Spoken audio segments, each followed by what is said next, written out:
In today's video, I'm going to teach you how to connect Notion to Google Calendar. Start by opening a new browser tab. In the address bar, type calendar.notion.so, then press Enter.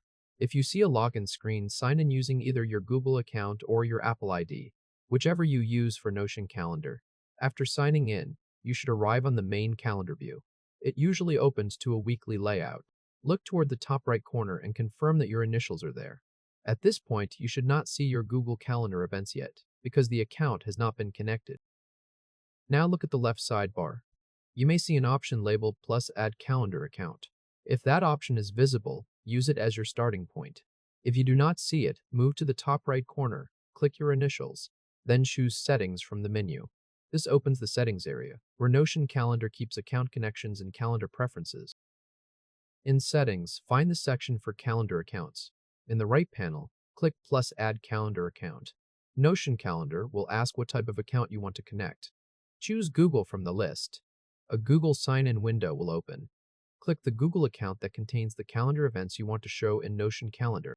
If Google asks you to confirm access, continue through the permission screen by clicking Continue first. Then click Allow, so Notion Calendar can access your calendars and events. After you allow access, the Google window closes automatically, and you return to Notion Calendar. Your Google account should now appear under Accounts.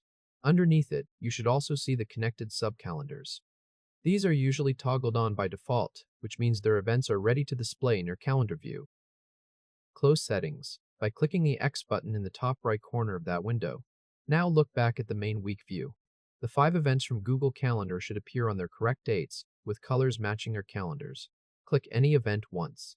The Details panel should open on the right, showing the event time, description, and attendees. If this helped, hit like and subscribe for more quick tutorials. Your Google Calendar is now connected to Notion Calendar. In Notion Calendar, your Google events appear alongside any Notion database events in the same unified week or month view. New events you create in either tool sync back to Google.